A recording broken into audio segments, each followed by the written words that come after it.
कहानी शुरू होती है हिमालय की गोद में बसे सूर्यगढ़ नाम के एक छोटे से समृद्ध राज्य की। जहाँ रहता था महाराज विक्रम सिंह। मगर उनके पास सब कुछ था, धन, वैभव, सेना, महल, लेकिन कमी थी एक जीवन साथी की। गांव वालों ने उससे कई बार कहा कि महाराज आप शादी कर लो, हमें महारानी चाहिए और वंश चाहिए। पर कोई नहीं जानता था कि इस राजा पर एक ऐसा अंधेरा राज है जिसकी वजह से वो शादी नहीं कर सकते। कहते हैं कि जब विक्रम सिंह पैदा हुए थे तब राजमहल के ऊपर एक काला बादल मंडराया था। राजपुरोहितों ने चेतावनी दी कि राजकुमार पर देवी का असर है, अगर ये किसी मानव स्त्री से विवाह करेंगे तो पूरी राज्य भूमि भस्म हो जाएगी। और बाद में इस श्राप को छिपा लिया गया। राजा बड़े हुए, शासन किया और किसी ने उसे कभी नहीं बताया कि उनके विवाह करने से हजारों जाने जा सकती है। लेकिन राज्यसभा में रोज एक ही बात होती थी कि महाराज विवाह कब करेंगे और उत्तराधिकारी कौन होगा। ये दबाव, ये उम्मीदें, एक राजा भी आखिर इंसान ही होता है और इंसान हमेशा दो चीजों के बीच फंसता है,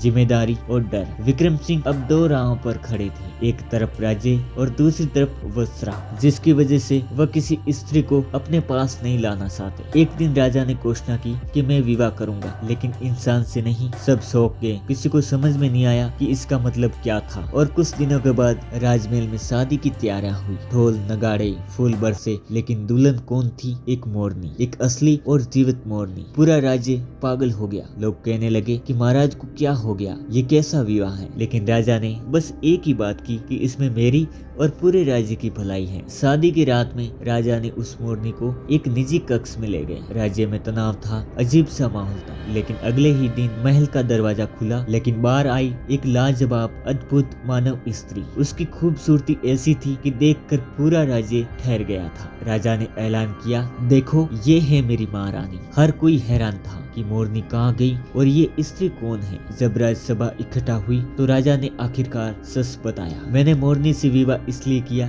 क्योंकि वह मोरनी नहीं थी, वह थी एक श्रापित अप्सरा। जी हाँ, एक अप्सरा जिसे देवी का श्राप मिला था। वो तब तक मोरनी के रूप में रहेगी जब तक कोई राजा बिना किसी लालच, बिना किसी सूर्य की साहत से उसे विवाह न कर ले। विक्रम सिंह ने अपने ऊपर लगे श्राप से बचने के लिए इंसान से विवाह नहीं किया और उस अप्सरा ने भी अपने श्राप से मुक्ति पाई। रानी ने एक और सच बताया, महाराज आप पर लगा श्राप अब खत्म हो चुका है। राजा हैरान हो गए। रानी ने कहा कि जिस श्राप से आप डरते थे वह केवल तब तक था जब तक आप किसी स्त्री को नुकसान पहुंचाने के इरादे से विवाह नहीं करते। लेकिन आपने तो एक जीव की रक्षा की है, एक अप्सरा को मुक्ति दी है। गांव के लोगों ने पुष्टि की कि श्राप सच में समाप्त हो चुका है। अब सब कुछ बदल गया है। राजा के पास उनकी नीति भी थी और सुनी हुई महारानी भी थी। राज्य में पहली बार एक ऐसी दास्तान देखी जहाँ बलिदान, फर्ज और इंसानियत एक साथ खड़े थे। और इसी वजह से विक्रम सिंह और महारानी की अद्भुत कहानी आज भी सुनाई जाती है। और कभी कभी